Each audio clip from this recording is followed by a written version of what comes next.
Tentu saja tidak boleh ya. Dasar hukumnya adalah Undang-Undang Nomor 11 Tahun 2008 tentang Informasi dan Transaksi Elektronik atau Undang-Undang ITE sebagaimana telah diubah oleh Undang-Undang Nomor 19 Tahun 2016 tentang perubahan atas Undang-Undang Nomor 11 Tahun 2008 tentang Informasi dan Transaksi Elektronik atau Undang-Undang Nomor 19 Tahun 2016, yaitu Pasal 29 Undang-Undang ITE junto Pasal 45B Undang-Undang Nomor 19 Tahun 2016. Isi Pasal 29 Undang-Undang ITE dan Pasal 45B Undang-Undang Nomor 19 Tahun 2016 yaitu Pasal 29 Undang-Undang ITE.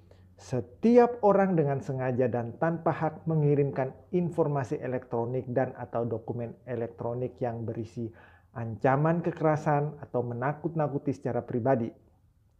Pasal 45B Undang-Undang Nomor 19 Tahun 2016 bunyinya, setiap orang yang dengan sengaja dan tanpa hak mengirimkan informasi elektronik dan atau dokumen elektronik yang berisi ancaman kekerasan atau menakut-nakuti secara pribadi sebagaimana dimaksud dalam Pasal 29 dipidana dengan pidana penjara paling lama 4 tahun dan atau denda paling banyak Rp750 juta.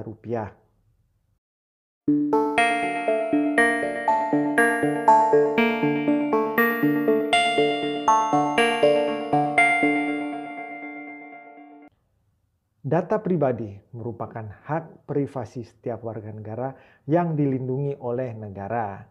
Tindakan menyebarluaskan data pribadi atau identitas warga negara merupakan suatu perbuatan yang melanggar jaminan perlindungan hak privasi seorang warga negara.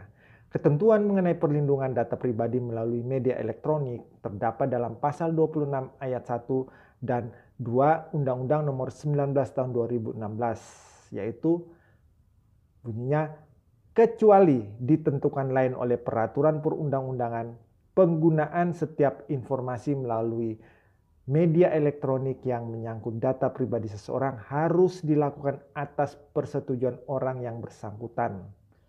Setiap orang yang dilanggar haknya sebagaimana dimaksud pada ayat 1 dapat mengajukan gugatan atas kerugian yang ditimbulkan berdasarkan undang-undang ini.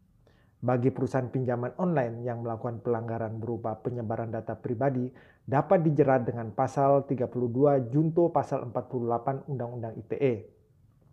Setiap orang yang melanggar haknya sebagaimana dimaksud pada ayat 1 dapat mengajukan gugatan atas kerugian yang ditimbulkan berdasarkan undang-undang ini.